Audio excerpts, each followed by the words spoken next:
বিএনপির মহাসচিব মির্জা ফখরুল সাহেব বলেছেন ওনারা ইলেকশনে আওয়ামী লীগ এবং জাতীয় পার্টিকে নিয়ে আসতে চায়। এটা একটা জাতি হিসাবে আমাদের জন্য লজ্জার।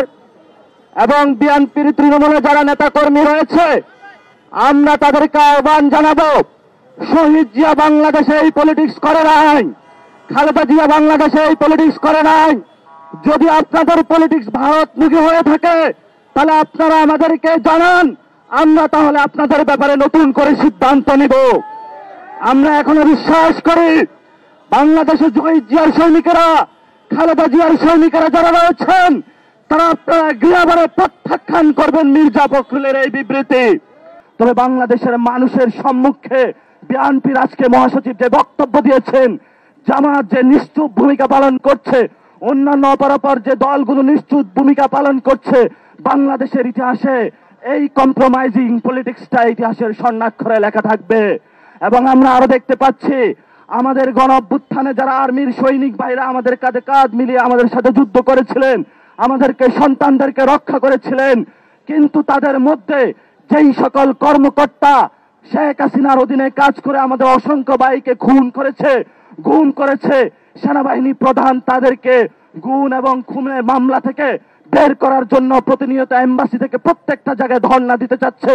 আমরা সেনাবাহিনীর সিনিয়র সেই কম্প্রোমাইজিং যারা রয়েছেন তাদেরকে হুঁশিয়ার করে দিতে চাই, সৈনিক ভাইরা যদি আপনাদের ভবিষ্যতে এই ধরনের কোন নির্দেশনা আসে, আপনারা গণ অভ্যুত্থানে যেভাবে নির্দেশনা অমান্য করেছিলেন, অবৈধ নির্দেশনা, ভবিষ্যতে জনগণের আপনারা পক্ষে থাকবেন। আপনাদের রুটি রুজির প্রশ্নে, আপনাদের অধিকারের প্রশ্নে ইনশাল্লাহ আপনাদের সাথে অতীতেও আমরা ছিলাম, ভবিষ্যতেও ছিলাম। কিন্তু যারা গুম করেছে, খুন করেছে, আইসিটি ট্রাইব্যুনাল থেকে একটা লোক নিস্তার পাবো না, প্রত্যেকের আমরা বিচার নিশ্চিত করে বাংলার মাটিতে ছাড়বো ইনশাআল্লাহ। গত 15 বছর বিএনপি বাংলাদেশে একটা বিরোধী দল হিসাবে, জাতীয় পার্টি ছিল গৃহপালিত বিরোধী দল সংসদের মধ্যে, আর সেমি গৃহপালিত একটা দল ছিল বিএনপি। তারা রাজপথে ব্যর্থতার পরিচয় দিয়েছে, সেই ব্যর্থতার কারণে আমাদের 2000 ভাইকে আমরা শহীদ হতে দেখেছি।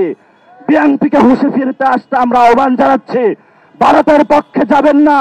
বর্তমানে জাতীয় পার্টি, আওয়ামী লীগ, বিএনপি, আর্মির কতিপয় কর্মকর্তা বিভিন্ন এম্বাসির যোগ সাজে এবং ইন্ডিয়ান এম্বাসি এক অক্ষ শক্তিতে তারা অবস্থান করছে। তারা যতই শক্তিশালী হোক না কেন, বাংলাদেশের 18 কোটি মানুষ, আপনারা আমাদের সাথে যতই কলা দেখানোর চেষ্টা করুন না কেন, আমরা কখনোই ভারতের কোলে যাব না। আমাদের রক্তবিন্দু থাকতে আমরা এই ভারতের যে ফেসিবাদী ব্যবস্থা রয়েছে সেটার বিরুদ্ধে লড়ে গিয়েছি। প্রয়োজনে আবার মাঠে নামবো, রক্ত দিব।